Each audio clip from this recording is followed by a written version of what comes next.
the great Sal Vitri. Sal, what's going on, my man? What's up, Chris? How you doing today? I'm looking forward to tomorrow, and it's like Christmas Eve every single time there's a Sunday football slate, especially early in the year. Man, it feels good. I know last week Hollywood Browns and the Lamar Jacksons, we got them out the way. Now we can go in on a more deeper level because people will actually probably roster them now, and we don't have to worry about that. So, but before we start, guys, don't forget our sponsor, Yahoo Daily Fantasy Sports. Get up to $30 in Yahoo Sports Rewards points simply by signing up. All you got to do is sign up through Osmo.com. It's that simple. Go to Osmo.com, click on some of the articles, specifically the Spotlight Hitters article, if you can find it on the front page of our MLB section. From there, you'll click the Yahoo Daily Fantasy Sports link and use the sign-up code AWESEMO. That's AWESEMO. All right, Sal, got some injuries to talk about real quick and see if this kind of changes anything. But right now, well, I guess we'll go first. Antonio Brown, he's not going to be on the NFL's exemption list. It's possible that the Patriots are going to activate him. Does this change the scheme, or does it change anything for Josh Gordon, for Edelman, or also Philip Dorsett? Yeah, I think it definitely hurts Philip Dorsett the most. You're really keying in on players who, like Hollywood Brown, they just had a really good game last week. There's going to be some ownership that goes, probably not a ton, but the Philip Dorsett, which I just think this kind of ruins it for him. Antonio Brown will be out there on the field. Now that you said he's not on the commissioner's exempt list, but there's still talk on him not being all the way caught up on this playbook and just going to be able to do limited things out there potentially is what they're expecting most, at least some of the beat writers. So I think Josh Gordon actually looks like a decent tournament play still going to get hurt if there are targets going AB's way. But for the most part, 72% of the targets last week going to running backs and Edelman in the slot. That's what the offense was primarily last year. So I think those guys are still going to see their fair share of looks. I don't think AB's in play for me this week at all. And Josh Gordon, a fringe tournament play due to the fact that AB's going to be playing. Yeah, I mean, regardless, I think there's still a lot to learn for Antonio Brown. And I think that for him to go into a game where it's probably meaningless because they are such heavy favorites, I think that they probably are very cautious with putting him on the field. I mean, they're going to get the job done here. So if they want to kind of just put him on for a couple plays, I can see that. But outside of that, I personally don't think he'll see the field much. So I don't think if you're looking to roster any of the wide receivers or any of the running backs per se, I don't think it's going to have necessarily a negative impact too much. The next injury, this guy's out now, and this guy just has horrible luck, is Darius Geachey. He's going to miss a lot of time with some knee problems. I think it was the meniscus this time. So now we got Adrian Peterson. How much of a stock does it rise for AP, or do we look elsewhere in the backfield? Yeah, I think Lofty and I talked about this on Thursday a little bit. I think in tournaments, like if you're playing a ton of lineups, yeah, get a few of him, like 150. You can have a few of him, but like, does he have tournament winning upside, especially in a negative game scenario script, especially at his age as well? So in cash, I think it's an interesting play at 3,400. You can do a lot with it. You can really get to anything you want. But in tournaments, for me, I just don't think he has that upside. Chris Thompson would be the back that I would expect. Had a big week last week in a game where they were chasing from behind for a part of the game, and had just a lot of snaps overall in the backfield. And if this game sets up like Vegas is projecting, the Dallas to get out in front, then Thompson would be the guy. I think AP is definitely, I said on Thursday, like the most interesting spot on the slate because of that salary, but I think it's more of a cash play. I really like that take with Chris Thompson, especially if they get down. I really foresee Dallas going into Washington and handling this team as compared to how that game flow went the other day with the Eagles. I mean, once they came out of the second half, the Redskins were kind of just not the same team defensively. So I'm looking to see Dallas kind of take over. And I could see Chris Thompson coming in from a game script perspective and getting a lot of the reps in the backfield, a lot of pass catching down. So I like that take there.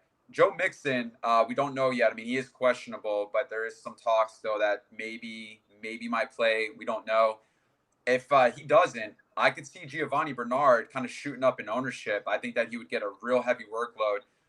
Look at a couple plays from him in Seattle. Had a little bit of burst of speed. Had a couple plays where he broke out for a big gain. He's always that guy, that workhorse that can do that. Tell me about it. I mean, if Mixon's out, could we see a heavy stock rise in Bernard this week? Yeah, definitely, for sure. I would probably project Gio Bernard for around 18 to 20. I have him in right now if indeed Mixon goes out for 18, just to be ready for it. I'm not expecting Mixon to miss, but like you said, he's listed as questionable. These games are at 1, so we'll know in time, but I'm hoping it comes out right at 11:30. We get the last minute news or as last minute as it gets for those games, and then just not enough people can change to Bernard because that's where I'll be trying to get to in as many spots as possible. Definitely in the remaxes and things like that. I agree, and the thing is with Bernard, he'll get a workload. He'll get touches. So either way, maybe they might give Mixon a little bit of a lighter workload, but doesn't. I mean, at the end of the day, Bernard will be fairly priced, so could be interesting. Mike Williams, he's questionable as well. We don't know exactly if he's going to be out, but they're saying that if it does happen, Dontrell Inman or Travis Benjamin could get more touches. But I think either way, this helps Keenan Allen's stock no matter what. It's Phillip Rivers' primary target. But with this injury, if he's out, do you flirt with Travis Benjamin or Dontrell Inman, or you just put more stock into maybe, let's say, Eckler or Keenan Allen? Yeah, I would put more stock into Allen and Eckler. Like Benjamin will be the guy to kind of fill directly in for Mike Williams. But last week we saw it even against a team that doesn't have the best sort of pass rush. You still saw the Colts offensive line struggle. And it seems like this offense is just going to be a funnel offense to at least while Eckler's there and Gordon is holding out, at least in the backfield to Eckler and then in the slot Eckler and in the slot to and then in the slot to Keenan Allen. So I don't really have any interest in Inman or Benjamin on the outside. I think the bigger news is that Hunter Henry's out, which is going to even help more with the funneling to running backs and slot wide receivers for the Chargers. Yeah, I definitely agree with that. Sterling Shepard is someone who is out. Concussion. We're going to be looking at maybe some Cody Latimer.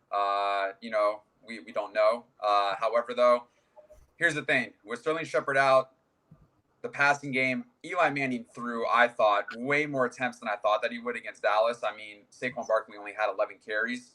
So the question is, I want to ask you, do we see more of a rise in Evan Ingram in the passing game, or are we going to see, Saquon actually get the actual touches that he gets regardless of the injury in the wide receivers?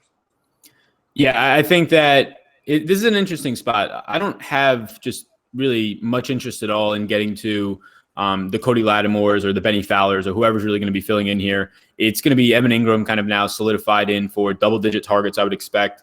I have Evan Ingram projected for the most targets at the tight end position. So it's sort of the matchup. If you look back at last year, not a great matchup, but a new season, 1 week sample is hard to look at.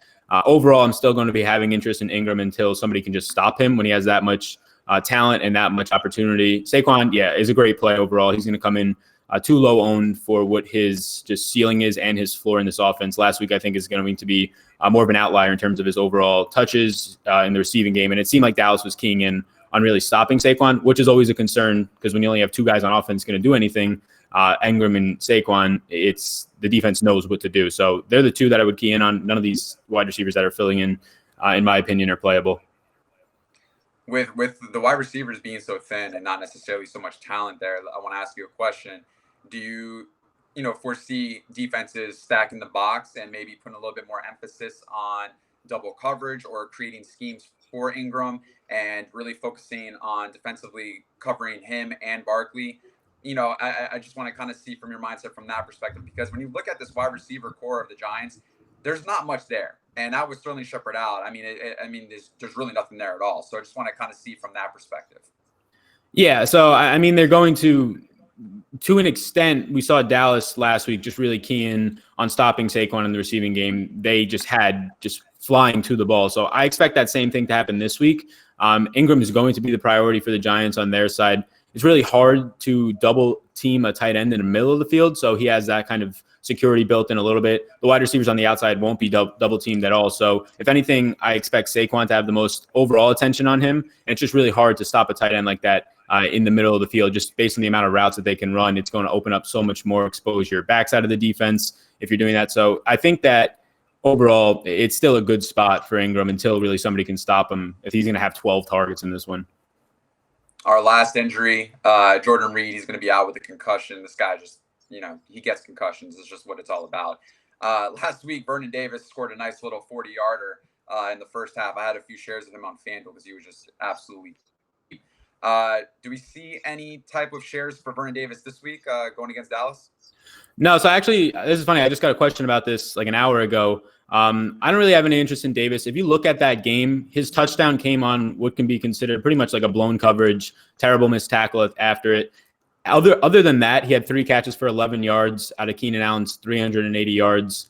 It's just not a spot that he seemed really utilized much in that offense, at least not down the field. The long 48-yard touchdown, I think it was pretty much a broken play. So I think there's a lot more and better tight ends that you can get. I know he's super cheap, but even in that cheap 3K range, it's loaded with tight ends. So I don't have any interest in Vernon Davis. I think the stat line was a little bit fluky. Yeah, that touchdown was like a jet sweep to the right, and he should have been tackled, but then he also should have been out of bounds. I don't know, by the grace of God, he somehow stayed in. So yeah, I agree with you on that. Going into ownership now, I just updated the latest Osmo.com ownership, and for you guys who don't have, an account with Osmo or a membership, Osmo gives very good, accurate projections on a week-to-week basis for DFS NFL. And looking at it right now, Sal, man, the top 3 guys, all from the same team on DraftKings, 34%, 33%, and 32%, the Oakland Raiders. Now, I want to ask you, how do you feel about this? Is this a must play for the Raiders? And I want to ask you because I look at the projections and they're not ranked high as far as scoring. So this is a price play. Now, does this price play, is it the most optimal in a GPP format, knowing how much the ownership is, to give you enough to take down, say, something like the Millie Maker? Yeah, so if we're talking GPPs here, I guess I'll go through it by player. I'm very much against the Josh Jacobs ownership right now. Look, I understand, like you said, it's a price play. The pricing for all these guys came out before they looked good on Monday Night Football, and for a cheap running back, it makes sense. But just to gather ownership like that. But Jacobs, in that game environment, he was up 7-0, 14-0. His team was up the entire game. He had most of his work come in the second half because of that, the team being ahead. And we didn't really see him utilized in the receiving game. So for Jacobs at 4,700, I think if a third of the field right now is going to be owning him, if you're playing in big tournaments, that you actually have more leverage in not getting there, because things can go sideways. As a 7.5-point underdog, Jalen Richard only played 16% of the snaps last week. I think that's more so game flow rather than them just not wanting to play him. If they get down by 10 points, say 14-3 or so in the second quarter here, does Richard come on the field? I think that's a decent enough question that it outweighs the ownership here for me to not want to get to him. Right now in single entries and 3 maxes, I have no Josh Jacobs. Yeah, I wrote about him in my article that you can see on Osmo.com. It's my locks and fades. And I wrote Josh Jacobs up as a fade because, one, specifically what you just mentioned, the game flow, right? And then a little bit deeper into it, his yards per attempt were not that much. And 34% of his carries came in late in the fourth quarter. And his 2 touchdowns were set up by 2 big plays by Tyrell Williams. And, if you take that away, there's really not much to account for. But aside from that, too, Jalen Richard is the pass catching back. Josh Jacobs only had 1 target last week. And all they did was they just managed game flow. They just, moved the chains. And there really wasn't much of a breakout from Jacobs. He looked great. Don't get me wrong. This is nothing against him. I think he's definitely talented. However, though, this is a different beast of an offense compared to the Broncos. I do see them going up early. I do see them really I don't see this being a game much. And I could see Jalen Richard taking the field more because of the game flow, being in the backfield, pass catching. And, that's going to limit Jacob. And for someone who's 35% owned, it can put a high risk for all your teams, because let's just say KC goes out and dominates Oakland. He does nothing. He's not even on the field in the second half because of Jalen Richard being there for pass catching downs. That is going to hurt you drastically, because now you're with 35% of the field who doesn't have much. So I'm not saying don't play Josh Jacobs. I'm just saying in this type of scenario, you always want to be cautious. Yeah, exactly. And it definitely matters the contest you're in. Like it's totally different when you look at it from a cash or GPP perspective because of the ownership. Like $4,700 in cash, if he ends up with 10 points, you would like more, but it's not killing you and it's actually like fine. But if he's getting you 10 points in a GPP and you're part of the 65% that don't have him in that lineup, you're feeling really, really good. I totally agree. Darren Waller's the next Oakland Raider. It's just crazy seeing all these Oakland Raiders at the top of ownership. 3,300 tight end, looked amazing. His athleticism is incredible. He looks like a younger version of Jimmy Graham when Jimmy Graham was, came into the NFL. I personally think that he definitely has the intangibles to be someone of that. 3,300 at tight end, 33.9% currently. How do we feel about this ownership for the tight end position of Darren Waller? Yeah, I think it's clearly high, and he's mispriced just due to the fact that this was Monday night for all of them. But I like this a lot more than the Jacobs. It's a tight end who's underpriced, played 100% of the snaps, and it's not even like it was fluky. We saw Jared Cook just outperform really probably his skill set, at least from where he was anywhere else in his career, under John Gruden in this offense. Kind of the wide receiver one out there as a tight end once Amari Cooper left last year. Waller fit the bill with 8 targets week 1. Again, the ownership, I would love to see it lower, but I prefer Darren Waller to Hockenson, and the ownership is as well. So 3,300 for a tight end who's going to be on the field in a game that game script-wise makes more sense for him as a pass catcher than his teammate Jacobs. Yeah, I think the ownership, it's high once again, but I'm fine eating it at that price point at that position. I guess the same for Tyrell Williams, 4,400, 32.7% currently for his projected ownership. Is that kind of the same mindset with Tyrell Williams being at 4,400? Yeah, it's relatively the same. Definitely leans that way more so rather than just the take on Jacobs. But so like tight ends, if you can punt a tight end and have this sort of upside, it's great. Like if you're not getting up to Kelsey, it makes sense to try and get to Waller in the same game. Tyrell Williams, yeah, it's sort of the same mindset, but also like he looked great last week. But also in $4,400, I always feel kind of a lot just softer when I'm eating, or not as great, I guess you can say, when I'm eating a chalk at a wide receiver position at 33% ownership. Again, it's a little bit different than tight end where it's just like everybody's pretty terrible if you're not paying up for Kelsey. But yeah, I lean that way a little bit more because 4,400 is still just such a ridiculous price point on him. But then at that point, if you're getting to Waller, you're getting to Williams, you're almost to an extent now you're starting to stack Oakland, and I'm not sure I like that all that much. It's interesting because, of the top 6 players in projected ownership, is 3 of them are tight ends. I don't know if I've ever seen this, but what I'm thinking and what I'm seeing here is I'm thinking that people are going to pair Kelsey and then also roll in a second tight end with TJ Hockenson or Darren Waller, because that allows to give you the proper roster construction to go heavy at different areas. Say running back, maybe get Alvin Kamara, who's another highly projected own, or Hopkins or Amari, any of these guys. But let's talk about this tight end position real quick, because we have Kelsey and Hockenson right underneath at 25.8 and 25% projected ownership. We have people in the chat right now speaking up about Kelsey, saying that he's going to go off. When you're looking at these 3 tight ends, what is the initial mindset looking at this ownership, and how do you approach this, and who would you want to roster of the 3? Yeah, so I mean, I want to roster Kelsey if I can get to him in the price point, but it's a $4,000 difference between him and Waller. So it's really, what does the rest of your lineup look like at that point? So I mean, priority-wise, yeah, getting to Kelsey is the priority. If you just kind of take out the positions here, if he was a $7,300 wide receiver, we would be screaming to try and get him in our lineups this week, similar to his teammate Sammy Watkins, if not get more of him. I think Kelsey had 4 red zone targets or 3 red zone targets last week. He had a miss in terms of Mahomes just missing him. So I think, yeah, 7,300 is the one that I would be going for. Then Darren Waller. And the reason that I'm not as high on a TJ Hockenson, although I like the price point, like I still have interest. We talked about it Thursday, but the Lions did run like the most plays that they're going to run this year for sure when they played the Cardinals last week. 80 plays, obviously overtime helped. So Hockenson was bumped up due to that.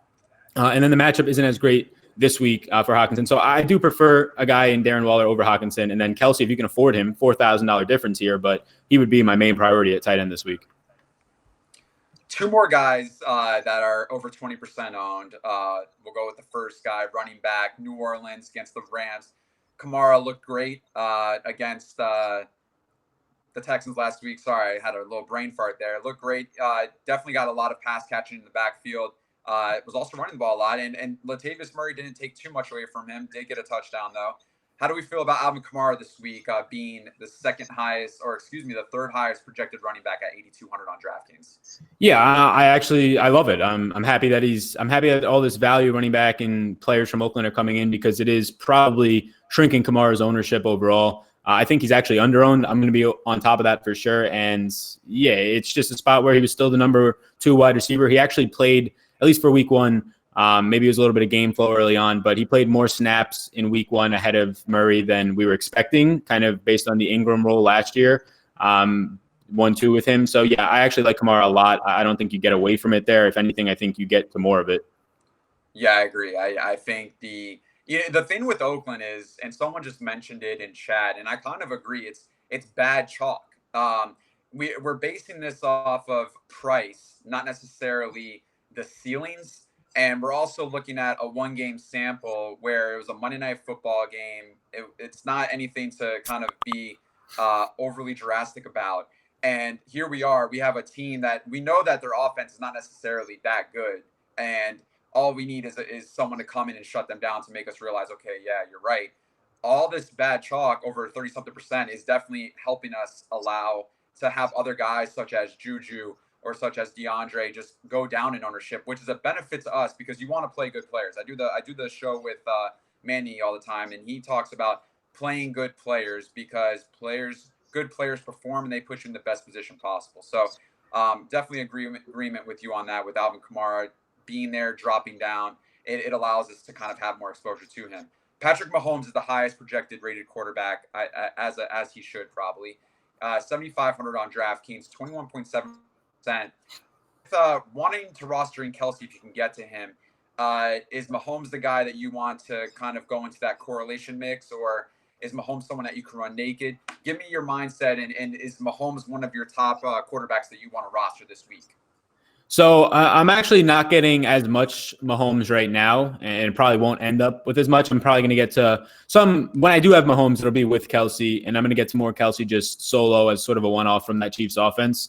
I'm just getting to cheaper quarterbacks who are honestly at this point like $2,000 cheaper than Mahomes in the lineup constructions that I'm going to. There's nothing wrong with going to Mahomes. It's just how you feel about the rest of your lineup.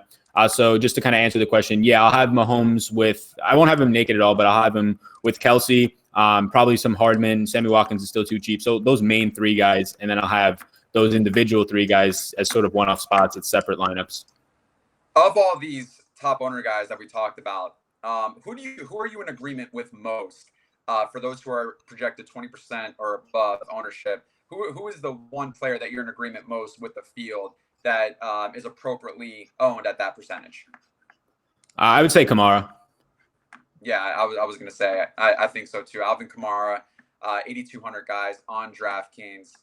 You guys, before we go into the next situation here, let's talk about one more time our great sponsor, Yahoo Daily Fantasy Sports, guys. Once again, don't forget, Osmo Plus, 50% off your first month, NFL strategy. For all you guys that are in here, go to osmo.com/join if you're not a member yet. Check out the new landing page with all the videos, because what they do is those videos describe each package, so you know that what you're getting before you buy it. Okay, get access to all the tools developed and used by the #1 ranked DFS player in the world, Osmo himself. Don't forget, guys, that's NFL strategy, 50% off your first month of Osmo Plus.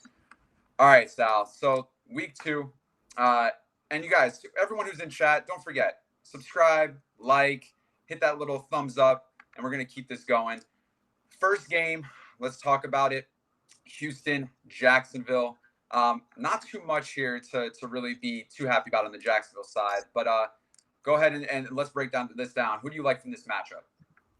Yeah, so let me just pull this game up real quick. So for the Houston-Jacksonville side of this, so Jacksonville side overall, I think it actually is pretty interesting for Lenny Fournette here, because when you're looking at this slate, just from a 1,000-foot view, the running back position overall, like you have some spots that look really good, and then it's sort of you have to just choose from that mid-range. I think Fournette's a guy who we saw last week active in the passing game. Still a guy which might not have as much red zone work as you would like now with no Nick Foles there. But Fournette stands out to me. I think DD is an interesting slot play, as they're now the Texans cut Colvin, their slot cornerback. They're trying to fill in a slot corner. So that's always going to be a leg up matchup for DD in the slot. So those are the main guys from Jacksonville. I'm not really trying to get to any Shark or any Conley. I probably get the most Fournette there just due to the fact that the middle range of that running back position, there's a lot of just rush only, not pass catching guys, which I usually don't like to get to. So Fournette's kind of getting a bump from me. On the Texans side of it, yeah, I think that just the injury, or at least Boye popping up on the injury report now, it's going to make it better just overall for the passing game. Fuller comes into play for me as of yesterday. But Hopkins, I think he's just been fine in this matchup. The last 5 times out, at least 14 fantasy points. 8 last year against Ramsey. Ramsey said, I think there was a quote like, yeah, he's a 99 rating in Madden. That's exactly how hard it is to cover him. So I think Hopkins and Deshaun Watson are fine. I said Thursday that Deshaun Watson is like the standard quarterback that I would want for fantasy football. So he's right now my number 5 quarterback for this week. So very limited of what I want to do here. But I don't think you should be shying away from Hopkins. And I don't think, at least I didn't see the updated crunch, but I don't think the ownership isn't either. I love Leonard Fournette this week. He's projected right now 7% ownership.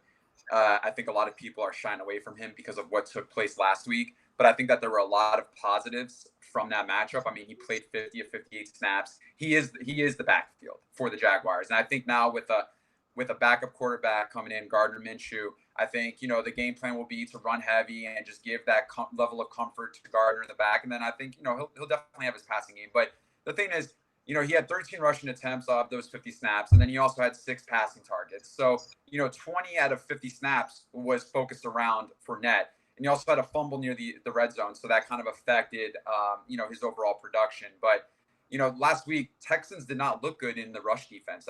They gave up 148 yards and a touchdown to the Saints last week in the backfield. So I love the fact that his ownership's down because he is a workhorse. And I think that if the game flow works in his favor, I think we'll see a situation where he'll get a majority of the carries and he'll be on the field a lot. So I really love the Leonard Fournette call. He's definitely one of my plays that I'm focusing on this week. And in that game, Houston's an 8.5 point favorite right now, 43 over under, guys. Our next game, 49ers and Bengals. Cincinnati's a 1 point favorite right now at home, over on 46. We saw 49ers defense help people take down $1 million last week. Is that the case this week? How do we feel about this game, Sal? Yeah, so starting on the Cincinnati side, Cincinnati, I mean, they look really good on offense with Zach Taylor there now. I think John Ross is still too cheap. I don't think you're chasing points there. I don't think that was like a one-hit wonder. Now, clearly, like maybe a career-type game, but he's still going to be utilized. He was utilized in the Brandon Cooks role under Zach Taylor, former coach for the Rams. Tyler Boyd, he wasn't used that much in terms of percentage in the slot last week, but he still looked really good, taking on sort of the Robert Woods role, if you will, in that offense. So I'm really high on Tyler Boyd this week at his price point. It's a tough range for wide receivers at 6,500, but I'm trying to get to him, manually bump his projection a little bit to get a little more. So I like Tyler Boyd the most there, and you can get to John Ross as sort of, and even this week, like we talked about $4,700 Josh Jacobs. I think this week is a week that I'm getting to more wide receiver in the flex than I ever really have. And you have John Ross there at a very similar price point as sort of a pivot, maybe not the guy, but he's an option. And then on the San Francisco side, right now, unless it happened like within the past 40 minutes, there's still no Jeff Wilson Jr. signed up for the practice squad. So it seems like Matt Breida is probably going to take on about 70% of the workload as long as nothing changes. So that makes him a lot better of a play than I originally had on Thursday when I thought Jeff Wilson Jr. would come up, take 10, 15% of the snaps. So Breida stands out on that end. And yeah, George Kittle every single week you can play him. I'm probably not going to get to any of the quarterbacks. My interest a little bit in Jimmy G from earlier in the week has gone down now, just analyzing more of the quarterbacks for the week. Love the Breida call. Cincinnati struggled with the running back position last year. One of the highest defenses in the league that gave up the most Draftkings fantasy points to the running back position. John Ross had a hell of a game last week against Seattle. There were a lot of blown coverages with that Seattle defense. And I mean, Andy Dalton just tore them apart. John Ross, you made a good point with Tyler Boyd. You know, he does get like the kind of feel of the Robert Woods type. He's 7% projected ownership right now, so I love that call. John Ross, however, do we see people playing the narrative? Maybe for people who don't necessarily get into the trenches with DFS analysis and research, could we see a higher bump in John Ross? Right now, he's currently a little bit under 5%, but as people are scrolling and seeing his price point as they're making rosters coming into these last 24 hours, could you see people picking John Ross just because of last week's narrative? Yeah, he'll probably have some sort of just bump naturally in ownership because somebody will look at the game log. But I actually don't think it'll be as much as just like most sports really in DFS. And then also with Jacobs being at a very similar price point, different position, but similar price point when it comes to just fitting in cheap value into your lineup. So yeah, I think Ross, honestly, last week he probably should have like another 100 yards and a touchdown because of some of those blown coverages, some misplays. Yeah, but I think that he's still, I think he's still viable, just sort of a GPP fringy type play. Our next game, Chargers and Lions. It showcases, two of the top six owned players with Austin Eckler and TJ Hawkinson, respectively, on each side. Chargers are 2-point favorite right now, Sal. 47.5 over under. Where do we stand right here? Are we on the Eckler train, as we see a lot of people in chat right now saying Eckler is a lock this week? Yeah, Eckler is a very good play this week. Like I was saying, the running back position just seems I wouldn't say thin, but in the mid-range, it's really hard to kind of parse through them. And then with the news that Henry's going to be out, it just makes Eckler even more of, I wouldn't say a lock, but a very good play. You have an offense that's already starting to funnel the ball because of their offensive line. Like Mike Williams being questionable or a game-time decision now, that's going to matter just for overall target share and even kind of becoming more narrow. But last week, they didn't have any time to throw deep. We have a defensive line in Detroit that's pretty elite with snacks on it. They made an acquisition for Mike Daniels. So I think that the rushing game for Eckler might be an issue, but we know what he can do in the receiving game. If you tell me that this guy's like locked in for 5 catches maybe at his price point, it's really hard to get away from that. Yeah, he's got some speed. He cuts nice. I love the way that he runs. So, with him, he's obviously the number one primary option right now in San Diego. And I think it's only going to continue to affect Justin Jackson, in my opinion. So I love the Eckler call. And I think if Mike Williams is out too, I think we could see some more a couple more targets to go Eckler's way. Our next game is the Vikings and Packers. And I kind of want to talk about this game because, man, it's a little interesting. But 43 over under, 2.5-point favorite. Green Bay is right now at home against the Vikings.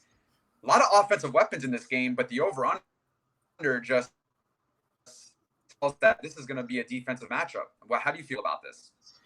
Yeah, so I think the over-under coming in, it's got to be from the Packers last week. They ranked third in just PFF's overall defensive ranking. And in the past, this Vikings defense has done very well at just sort of limiting the Packers offense and Aaron Rodgers specifically. So getting to him, forcing pressure, coverage has been well. So I think overall, what I'm seeing from this game from the Minnesota side, don't have much interest in Dalvin Cook this week. Totally different spot for him than last week. They're going to try and prioritize the run, but nowhere near to the extent of last week. Ratio from passing attempts to running, even if the matchup wasn't that different, it's just regression is coming from 10 pass attempts. But I think Adam Thielen is, for a guy that I'm getting to a good amount from Minnesota. Diggs has now apparently gotten fully over this hamstring injury, so some interest there. But it's mainly Thielen, and that's because they'll be on the outside, but they'll move him into the slot. Last year, they did it a ton. This year, they had Chad Beatty, who was supposed to be this primary slot receiver, but we still saw Thielen get into the slot last week. Tramon Williams is the Packers slot corner. He's 36 years old. He is he's the oldest D-back in the league, and he got torn apart last week when the Bears and Matt Nagy put Allen Robinson into the slot. So if Minnesota was paying attention, then you're going to have Adam Thielen in a very similar situation. So I do like him. On the Green Bay side of the ball, right now it's just for me, Devontae Adams. I do think Green Bay earlier in the week was a sneaky stack, but just the way that crunches are going and overall construction, not getting to much. But Adams, last 2 years, has done very well against Xavier Rhodes, 16.75 fantasy points per game and a touchdown in each of the last 4 matchups. Yeah, I thought so too. I was looking right now to see kind of where we had the current ownership at for the Packers, and right now it's kind of low. But they do come up in crunches, which is interesting because usually sometimes crunches will help you extract kind of people who are definitely being looked at and who are projected. But Aaron Rodgers right now 1.2%, and I'm just going to say this. I like Aaron Rodgers this week. I do. I know that the Vikings defense can be stingy, and they definitely play well against the Packers, but Game 1 at home, for them this year, he's not owned. He has the talent. He's 6,500. He has a great weapon in Devontae Adams, and let's not downplay Marquez Valdez-Scantling. I think that he has some great talent too. So I could see myself in some situations this week stacking the Packers, and I love getting talent at the quarterback position for 1.2% ownership. So definitely could be seeing myself going that way. Next game is Titans-Colts, 43.5 over under. Tennessee is a 3.5-point favorite right now. We saw the Tennessee Titans defense just give a lot of problems to the Cleveland Browns last week and shut down Baker Mayfield, one of the highest scoring defenses in fantasy last week. Is that the case this week? Do we see them shutting down Brissett, or do we see Marlon Mack having another great game? 25 carries, 174 yards, and a touchdown last week against the Chargers. How do you feel this game flow is going to go, and where do you see this happening? Yeah, if I was to get to this game, I'm not really getting much of this game at all. If I was to get to it, I probably wouldn't get to Mac here. So we did see him have success on the ground, and getting him the ball in just like kind of 3-down work was a goal of theirs. But we saw Hines come on the field for all 4 targets and catches in the backfield, which could be more the case this week as they're slight underdogs. So I don't have as much interest in Mac this week. On the season, I definitely do, but not this week. On the Titans side, the only real interest comes in for 2 players, Delaney Walker and then just running back Derrick Henry. So Henry was actually used as a wide receiver, or actually a running back out of the backfield, a lot more than he ever was last year. He ran about, I believe it was 10 routes last week as a running back. He caught that one and just stiff armed, and he just looked incredible. I don't know how you would tackle Derrick Henry running 80 yards down the field. But he has slight interest because you have to pick your spots with him. He's still going to be primarily a runner. So picking your spots when he's a home favorite makes some sense. It's just tough because I like to prioritize pass catching backs, but he has some interest. Delaney Walker only on the field for 48% of the snaps, but he did run a route on 21 of those 27. So overall for Delaney Walker, there's some interest there. He's going to be the favorite target of Mariota. Red zone work is going to be all towards Delaney Walker, or he'll be on the field at least for all of it. So Walker has slight interest in that 3K range. Next to Waller, he seems like a decent pivot, but again, he will only be on the field for probably like 3/4 of the snaps at best. So Walker and in the backfield, Derrick Henry, but for the most part, not really getting to this game.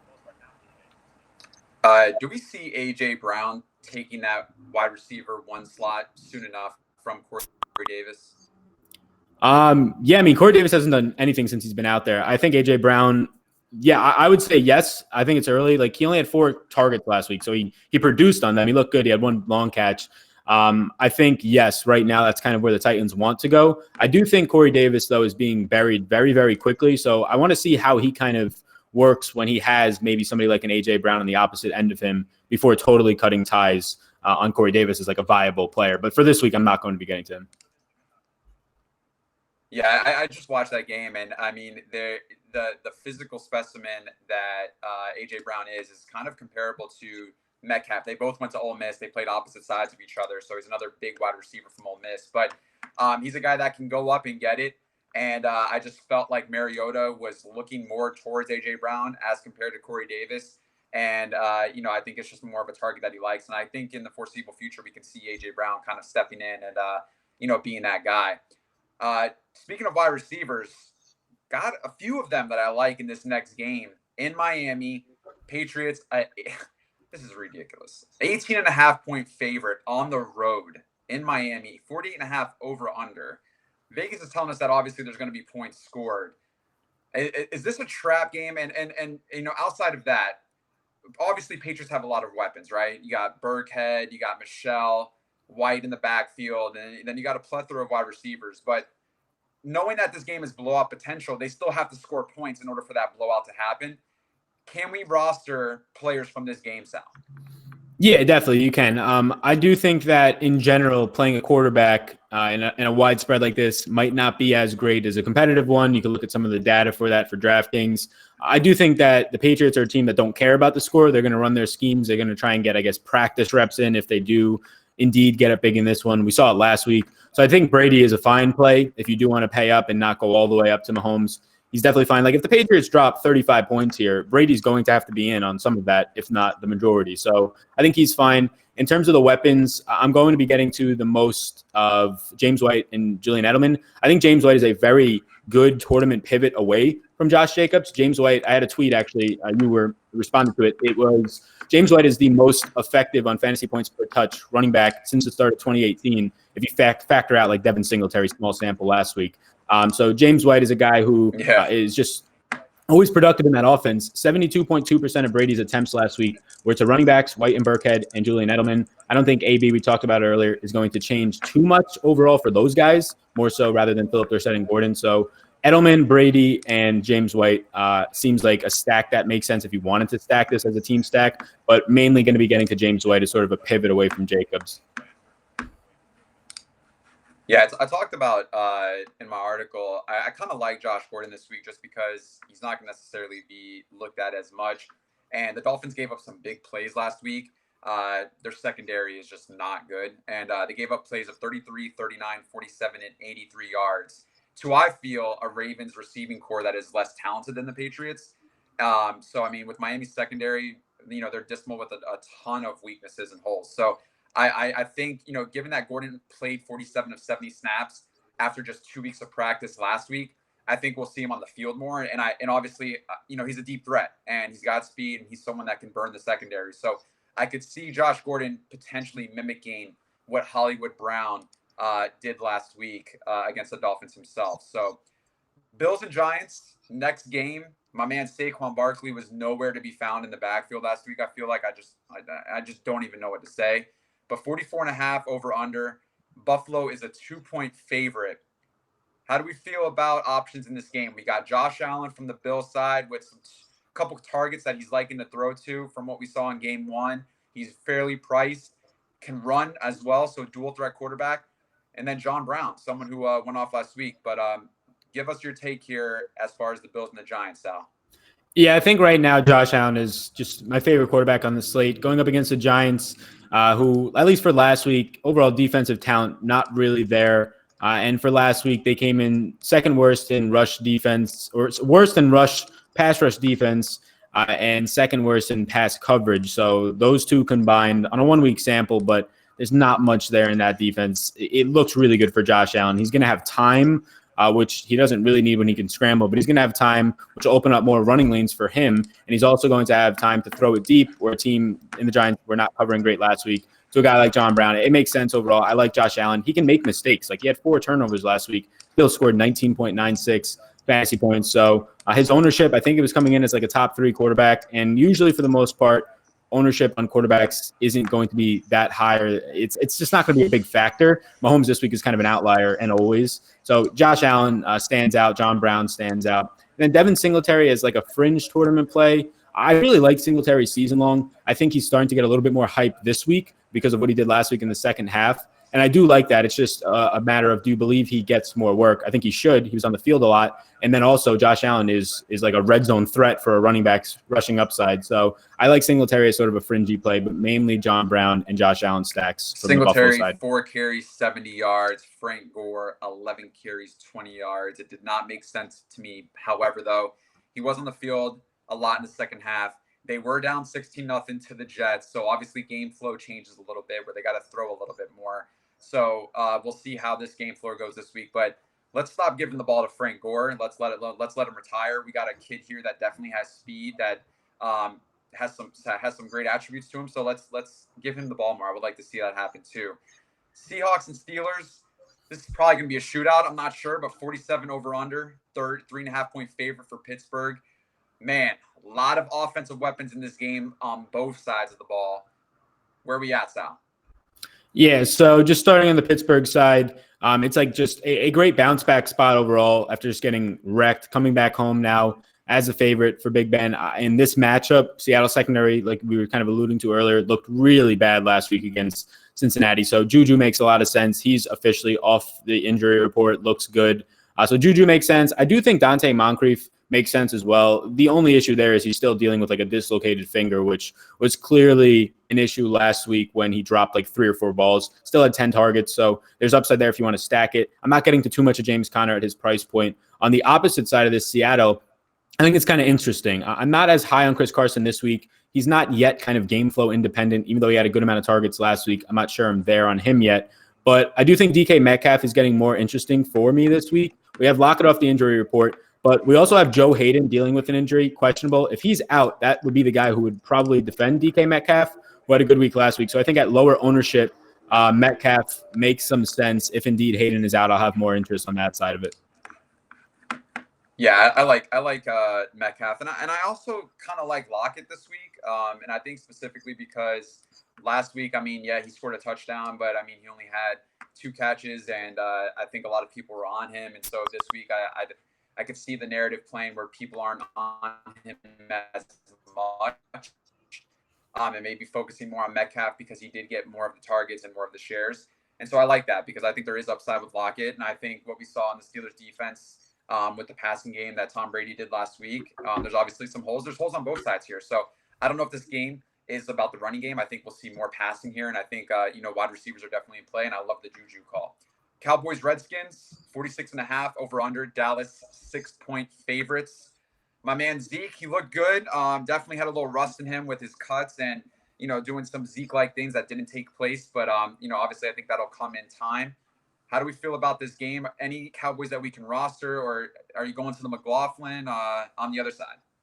Yeah, so I think starting with Dallas, the Redskins, at least through 1 week, they were right behind the Giants, second worst at generating any sort of pass rush. Now they're dealing with injuries on the defensive line in general, so that doesn't help at all.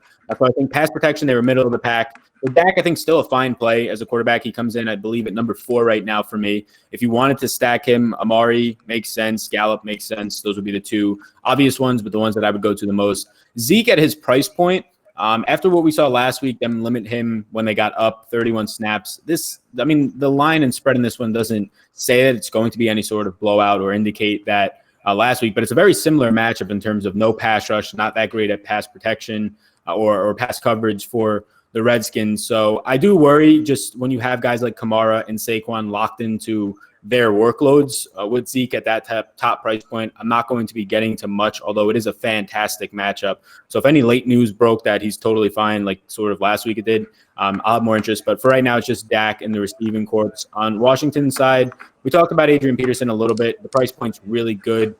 It lets you do a lot of things in cash if you wanted to get there. I don't want to get there in tournaments. I don't know if there's as much upside. And then, you talked about it. Scary Terry. I don't know how he's priced cheaper than Quinn, the wide receiver on his team.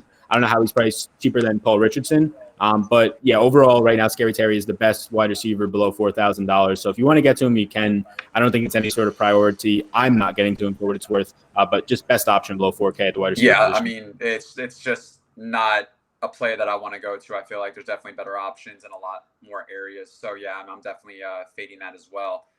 Game I'm not fading though is Cardinals and Ravens, 46.5 over under. Baltimore 13-point favorite. Me personally, I love David Johnson here. It's a dual threat running back, but it's someone who is coming up in a lot of my crunches, a lot of my projections this week. Obviously, on the other side of the ball, we have Lamar Jackson, and we talked about it yesterday, Manny and I, about running him naked. Can we do that? Where's the field going to be on him? Let's talk about it. Are you rostering Lamar Jackson? Are you pairing him up with Hollywood Brown or Andrews? Or is this a game that you want to touch? Do you see value in this game? Yeah, so I think I like the Cardinals side more. So right now you have Jackson priced at probably close to, if not a ceiling, but it's still a fantastic matchup. I mean, we saw Matthew Stafford have like a career game last week against this defense. So I do think that he's worth rostering if you're playing a lot of lineups. I'm not playing like 150 lineups, so I'm not getting to Lamar. I think Hollywood Brown, sort of fluky last week, definitely a talent, but he's also dealing with an injury. He has a hip injury that is apparently going to limit him from what reports are saying in just the Baltimore streets. You have Mark Andrews dealing with an injury as well. So I would get to Andrews in sort of a stack if you wanted to stack Jackson with anybody. But yeah, I think I prefer to kind of run it naked. I think that Ingram is interesting because he has equity in terms of this being a very widespread as Baltimore being a huge favorite. He has touchdown upside. They did sprinkle in, though, all the running backs, even in the first half. But probably my favorite play from the Baltimore side is Mark Ingram. The Arizona side, though, I think the wide receivers are a lot more interesting here than people think, or at least are seeing. So Marlon Humphreys right now is still listed as questionable cornerback. They lost Jimmy Smith last week. He's not going to be playing. That's another cornerback. They lost Tavon Young. That's another cornerback. So they're down 2 and potentially 3 cornerbacks this week for an offense that was thrown to the slot a lot in Christian Kirk and Larry Fitzgerald. I actually really like Christian Kirk as a GPP only play. He's coming in at below 2%. And I like that just because this Baltimore defense is a lot more banged up, and it's not the same defense as people are expecting it to be for week 2. Yeah, great call on Christian Kirk. I think he's a great GBP play too. I love Kyler Murray. I mean, if they're projected to be down, obviously they were down last week against the Lions, and he hit value. You fought. He got back in the game. I like Larry Fitz too. I see people in the chat talking about Larry Fitz being a good play this week. I mean, he's got to throw to 2 targets, and I think those are his 2 main targets. I love David Johnson. I feel like if they keep this game close, he'll get his carries, but he also is a great pass catching back. So I'm in agreement with the side of the Cardinals here in this game, and I think a lot of people aren't looking in that direction. Our next game, not so much of an exciting game, but actually it's not. It's the Bears and Broncos, 40.5. It's the lowest over-under on the slate. Chicago's a 2-point favorite. We saw the Broncos struggle mightily against against the Raiders on Monday Night Football. Where are we at here? Do we like anyone in this game, or is this just a fade game entirely? Yeah, I got some things in this. On the Denver side, I don't have any interest in any of them. I think Sutton for the season is going to be a pick your spot type thing, but no interest on Denver's side against Chicago. But for Chicago, very similar to Kirk, and I have even more interest in this receiver, in Allen Robinson. It got as bad as it can get for that Bears offense in week one. Robinson still looked just dynamic. They used him, Matt Nagy, very smart head coach, used him in the slot a ton to get a better matchup. Now, he might be covered if he goes into the slot a good amount by Chris Harris Jr. I'm fine on that, though. He's a good cornerback, but Allen Robinson has like 5 inches on him, has 22 pounds on him. So I think Allen Robinson, as a guy who's coming in like sub 5% owned, is a sneaky play, the one that I probably get to, if anything, from this game. And also, just to kind of call out, they didn't have Trey Burton. He might be out once again. He's questionable. And they had Anthony Miller limited. So the offense was really bad week one, but they also had injuries they were dealing with. So I think A-Rob, if it's going to get any better, he would also benefit from that. Tariq Cohen in the slot, since he's still listed, and I imagine he's still going to be listed as a running back for a while, he's also a pivot away from Jacobs if he wanted to go there. It's just a matter of, do you believe he still gets that same usage if Anthony Miller's 20% of the snaps since he was hurt last week increases? So for me, the only thing that stands out for the most part is that Allen Robinson is sub 5% owned, and I disagree with that ownership. Any love for Tariq Cohen? Yeah, so Tariq Cohen in the slot. I think the question here is if you think Anthony Miller sees more snaps. Well, he's going to see more snaps if it cuts out of Tariq Cohen's slot usage, because Miller only 22% of the snaps last week dealing with an injury. He's healthier this week. So Cohen at the running back position offers a lot of value if he sees that same role. So yeah, him and Allen Robinson would be the two interests. Allen Robinson more so, though. You guys, we have one more game. If you haven't yet, like this stream. We're on every Saturday, Sal and I. Also, subscribe, hit that notification so you know when we come live. We don't have to remind you via Twitter. You just get automatically reminded. But for any of you guys in the private Slack chat right now, or any of you guys in the YouTube chat, ask your questions real quick so we can go ahead and answer them to close this out. But the last game, Saints-Rams, over under 52, second highest total on the slate. Rams 1.5 point favorites. A lot of people are saying shootout. A lot of weapons in this matchup. Where are we at? How do we feel? Yeah, this is the game that I'm targeting. It's the game that I thought everybody would be targeting. I mean, we talked about Kamara has ownership, but everybody's going to the cheap side in Oakland, and that's just making that game in general garner ownership with Kelsey, Mahomes, even Damian Williams, Watkins. So I like this game the most. It makes sense, in my opinion, too. The weapons, like you said, the high total, the environment for everybody. So on the Rams side, I mean, I love Goff on that side of it. He had probably his worst career game in terms of accuracy last week. I don't expect that to stand up in an even better environment this week.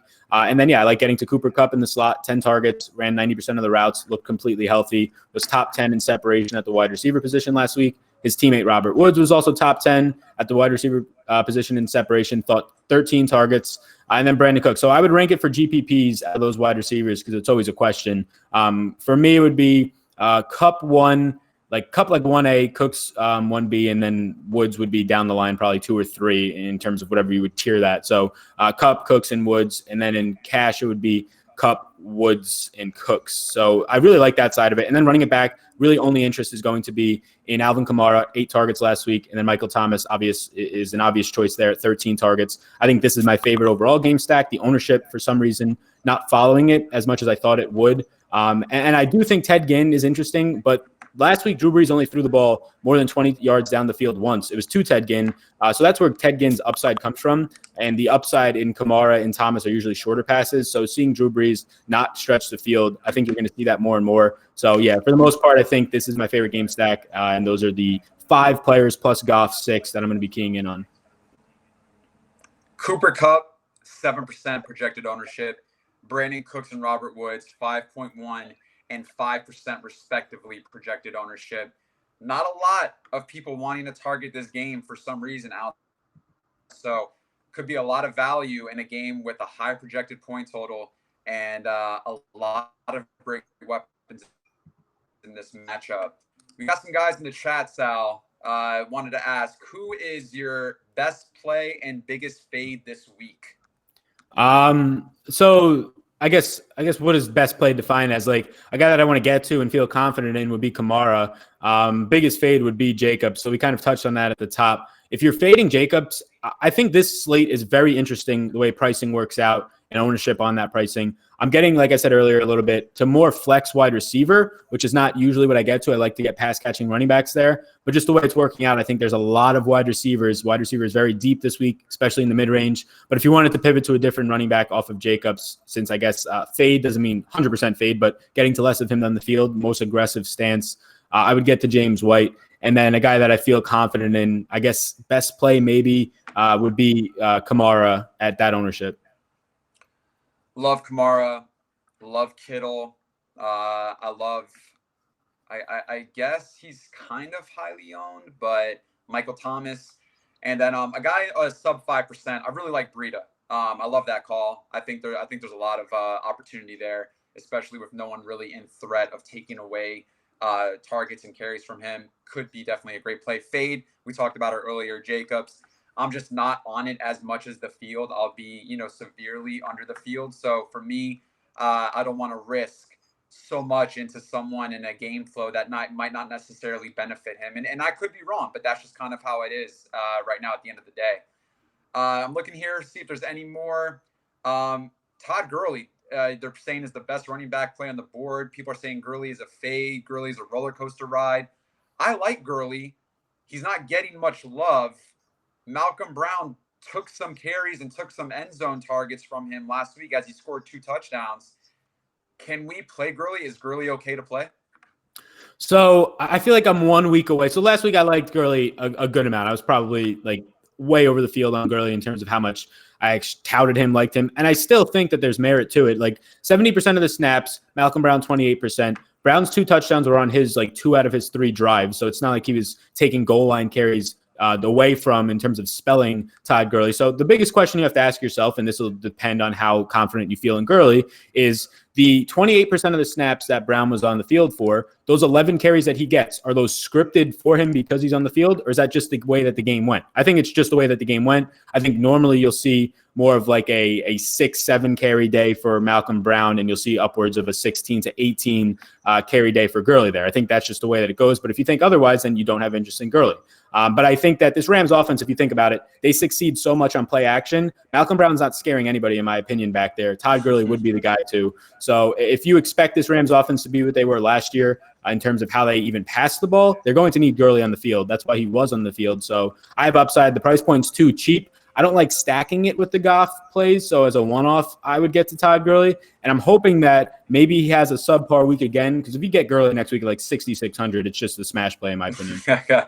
Gurley didn't look bad. They did go to him late in the game. He led with most contact yards after contact last week, but majority of that came in the fourth quarter. So, I mean, they're confident in him. It's just I guess it's just a disappointment that he didn't get what Malcolm Brown got, but I don't see that happening in this game. People said Gurley or Jacobs. I would say Gurley. What do you say? That's so I would say Gurley, but it's just such a hard question because the price difference, like what else are you getting with your lineup? It's not like a 1v1 pivot out. You're really getting to pay up or pay down somewhere else. So I would say Gurley, but you need to know the other piece. Like, are you getting up at tight end or something? Because if you're getting to like a Kelsey and a Jacobs, that's a lot different than a Gurley and whoever else. You guys, I don't see any more questions. I think we're going to go ahead and wrap this up. Thank you for joining us. 24 hours until main slate week 2 of the NFL. Guys, if you haven't signed up yet for Awesemo.com, for all the tools, for everything available from the #1 DFS player in the world himself, use the code NFL Strategy. Get 50% off your first month. Try out Fantasy Cruncher. Try out all the premium articles. And you guys, Sal, do you have anything to say before we go ahead and close out? No, just best of luck, everybody. Week 2 is here. I'm excited for it. So, yeah, good show, Chris. Good show, man. Good luck to you. Good luck to everyone out there. If we don't take down the Millie Maker, we hope one of you guys do. Just give us a percentage. No, I'm just kidding. But you guys have a great weekend. And talk to you next week.